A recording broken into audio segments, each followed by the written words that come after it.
Assalamualaikum warahmatullahi wabarakatuh. Om Swastiastu, Namo Buddhayo, Salam Kebajikan. Saya Melsa Wandari dari S1 Akuntansi. Izinkan saya akan berpresentasi mengenai hak asasi manusia. Baik, yang pertama, apa sih itu hak asasi manusia? Secara definisi, hak asasi manusia adalah hak yang melekat pada setiap manusia dan tidak dapat dicabut ataupun dibagi. Sebagai tujuan yaitu untuk melindungi kebebasan individu dan memastikan bahwa perlakuan yang adil di bawah hukum. Hak asasi manusia ini meliputi hak sipil, hak politik, ekonomi, sosial, dan budaya. Baik, selanjutnya saya akan membahas mengenai ciri-ciri HAM.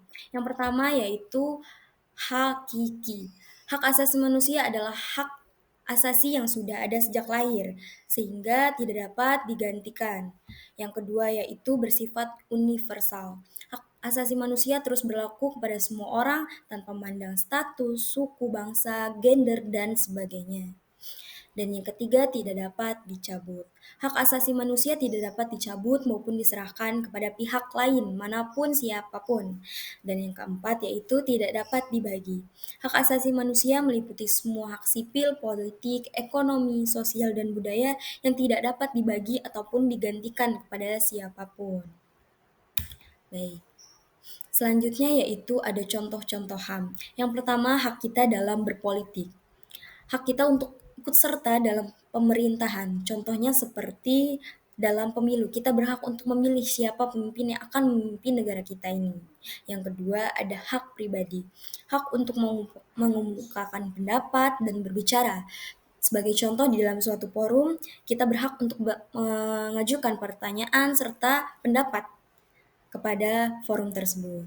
Dan yang ketiga ada hak sosial. Hak kita untuk mendapatkan kesejahteraan dan sebagai contoh yaitu pelayanan pendidikan, pelayanan kesehatan, dan lain sebagainya. Baik, selanjutnya saya akan memberikan informasi dan pendapat mengenai hak asasi manusia ini. Yang pertama, informasi hukum yang tertera pada Undang-Undang Nomor 26 Tahun 2000, yaitu undang-undang ini menjelaskan bahwa hak asasi manusia adalah hak dasar yang secara kodrati melekat pada diri manusia dan harus dilindungi, dihormati, dipertahankan, dan tidak boleh dikurangi atau dirampas oleh siapapun. Dan ada pendapat ahli, salah satunya yaitu John Locke. John Locke berpendapat bahwa hak asasi manusia adalah hak-hak yang secara langsung diberikan Tuhan Yang Maha Esa pada setiap manusia sebagai hak yang kodrati. Oleh sebab itu, tidak ada kekuatan pada dunia ini yang dapat mencabutnya. Baik, yang terakhir sebagai ringkasan dari pembahasan kali ini adalah hak asasi manusia adalah hal yang paling penting untuk memastikan keadilan dan perlakuan yang adil. Memahami dan menegakkan hak-hak ini sangat penting untuk melindungi diri kita maupun orang lain. Sebagai sebagai tujuannya itu hak asasi manusia untuk mendapatkan kedamaian untuk diri kita maupun orang lain secara naluriah maupun secara sosial. Baik, sekian presentasi dari saya, kurang lebihnya mohon maaf. Wabillahi taufiq wal hidayah. Wassalamualaikum warahmatullahi wabarakatuh.